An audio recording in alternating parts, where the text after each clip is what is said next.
Welcome to Engage New York, Module 4, Lesson 24. Read the objective while I read it out loud. I can solve word problems using fraction and decimal multiplication.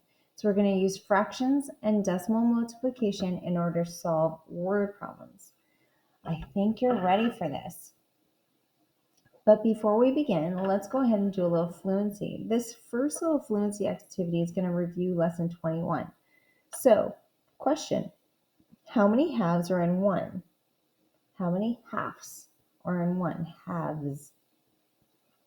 Right, there are two. How many thirds are in one whole? 3, right? 1/3 plus 1/3 plus 1/3. All right, how many fourths are in one whole? 4, right? All right, let's move on.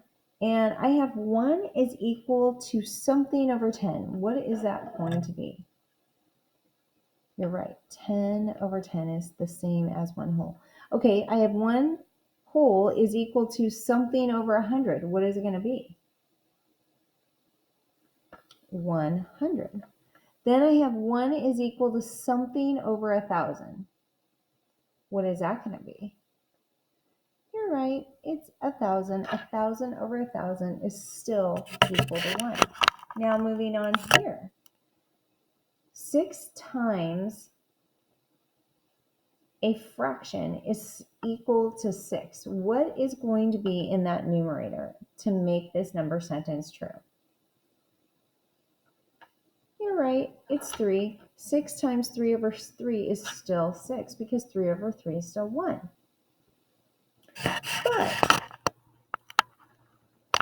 But what can we fill in? We need to fill in the missing numerator here to make this number sentence true. So, what do you think? Hold on 1 second. I need to fix a shadow. All right, I fixed it. All right, so we're going to fill in the missing numerator in order to make the sentence true. So let's read the sentence. 6 times a certain fraction is going to be less than 6. So what do you think? What do we know about multiplying by a number greater than 1, less than 1, or equal to 1?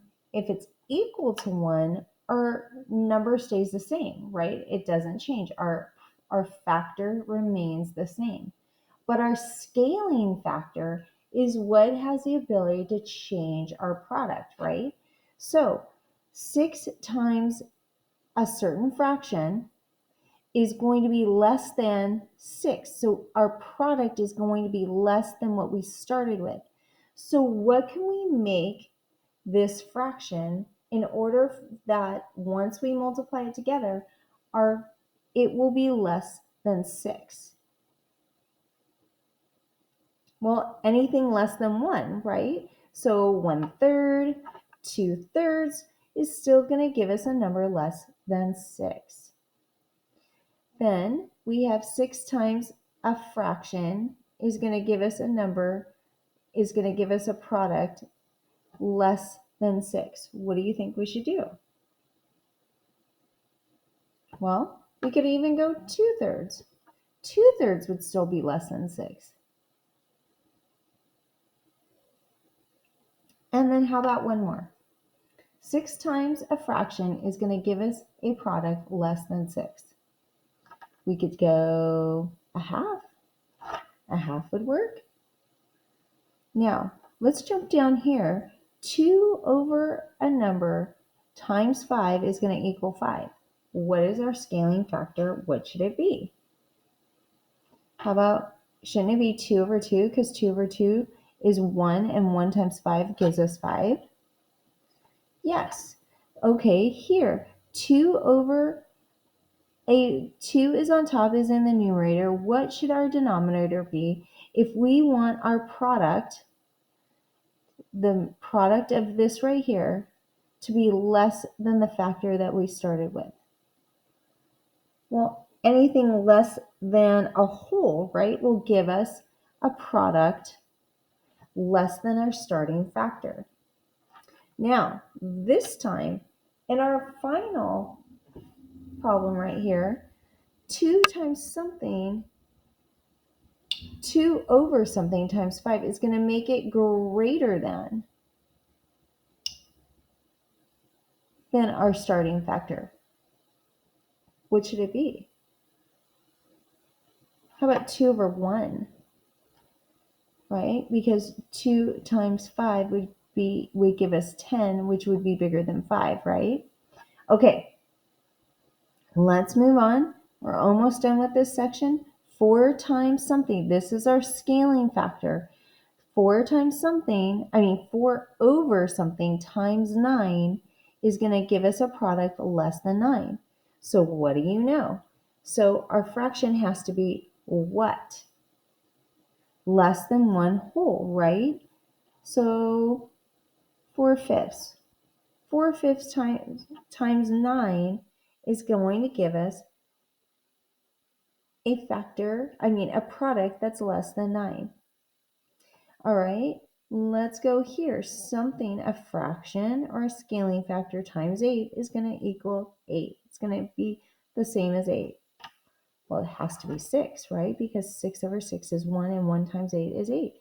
So remember, less than, greater than, equal to, right?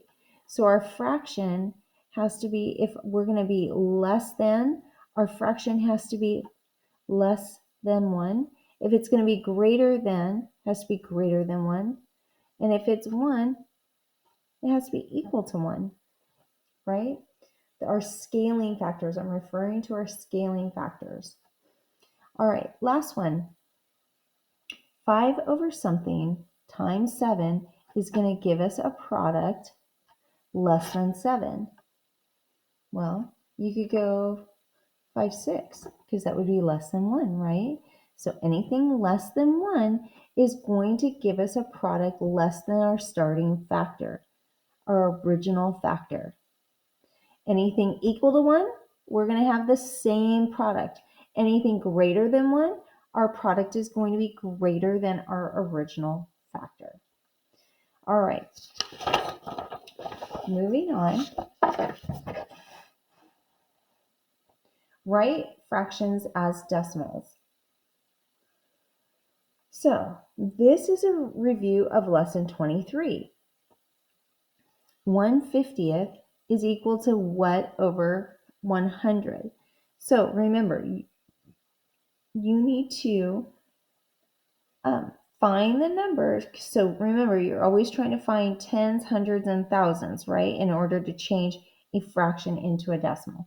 So what can you multiply your denominator? And whatever you multiply your denominator by, you have to use that same number to multiply your numerator by in order to create your new decimal. So you're changing a fraction to a decimal, and you need to always look, how can you convert your fraction to either tens, hundreds, or thousands in order to create that decimal. Okay, I want you to try this out, and I want you to come back to check your work. Okay, here we go. Let's check our work. So 1 times 2 is 2, 50 times 2 is 100, then 1 times 2 is 2, 50 times 2 is 100. Now we're going to take that and say 1/50th is equal to 0.02, 2 hundredths. Then I multiplied by 5 here, and I got 5 hundredths, and I have 5 hundredths. I multiplied by 4, I got 36 hundredths, 36 hundredths. Multiplied by 2 here, and I got 6 hundredths, 6 hundredths. Multiplied by 5, and I got 15 hundredths, 15 hundredths. Then when you have that fraction there, you're not trying to change that whole number. That's a whole number. It's 5 wholes. What we're worried about is changing the fraction in order to create a decimal number. So I multiplied by 4, and I got 5 and 36 hundredths, which translates to 5 and 36 hundredths. Here, 9/50ths, I multiplied by 2, 18 hundredths, 18 hundredths. Same thing here. Don't worry about that 4. I'm really converting this fraction into a decimal. 15 hundredths is 4.15. 1/4 is 25 hundredths, 25 hundredths. Here we have our fraction and a whole number here. So we're only worried about converting the fraction. Keep that 4. We're converting this into a decimal number, 18 hundredths, 4 and 18 hundredths. 1/5 multiplied by 20, and I got 20 hundredths. Now, when you have the number on the inside, you have to keep it. But if the number's on the outside, you don't necessarily have to keep that number out there. It's not really holding a place. It's 0, 0, 0. Then I have 3/4. I multiplied by 25, 75 hundredths, 0.75. Then this is 8/5 multiplied by 20, and I got 160 over 100, which relates to how many times can 100 fit into 160? One whole, right? And you'd be left with 60 hundredths left over. Notice I just got rid of that 0. You don't necessarily have to keep it there. 1/4, I multiplied by 4, 4 100ths, 4 hundredths. 15 over 4, I multiplied by 25. I got 375 over 100. How many times will 100 fit into 375?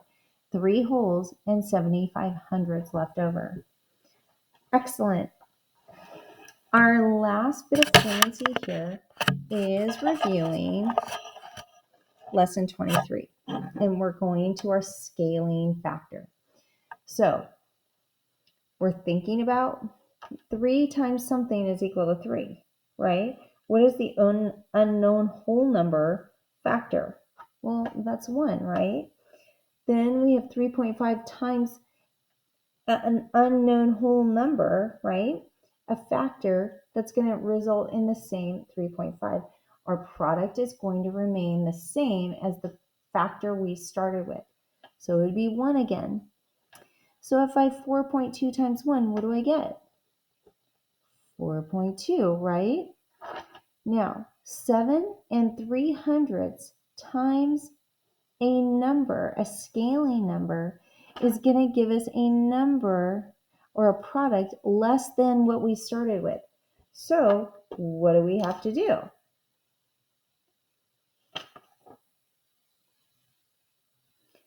Is the unknown whole factor greater or less than 1? It has to be less than 1 because it's going to give us a product that's less than what we started with. So you could say 1/3 if you want, or anything less than 1. Then we have 6 7/100 times a factor, a scaling factor, that's going to give us a product that's less than what we started with. I don't know, we could go 2/3. Now, we're going to multiply a scaling factor by 6.2 and end up with 6.2. What is it going to be? Well, it could be 2 over 2, right? Because that's a scaling factor of 1. Now here, 0.97 times a factor, a scaling factor, that's going to give us a product. This is going to be greater than what we started with. So what kind of fraction could it be? So anything greater than 1, right? You could even just do 2. So any number that's greater than 1 is going to give us a product that's greater than what we started with. All right, so where do you want to go here? Do you want to use a whole number? You could go 4 halves. You could go 4 halves. You could just do 2. Is going to give you a product greater than what we started with. All right, over here, something times 0.58 is going to be greater than what we started with. So is the unknown factor greater or less than 1? So if this multiplied together is going to be greater than what we started with, it has to be greater than 1, right? So we could go 5/3 if we want, or 4 halves. All right, that's going to do it. So hopefully this is a nice review, just going back to what we know about fractions and decimals and converting them and being able to go back and forth between them, and understanding the idea of scaling factor, which is a really big priority standard for 5th grade. All right, So what we're going to do, we don't have an application problem, and our concept development is our problem set for this lesson. So you are going to go straight in and grab your problem set. And we are going to go through the problem set as the concept development. And so meet me back here for concept development / problem set for module 4, lesson 24.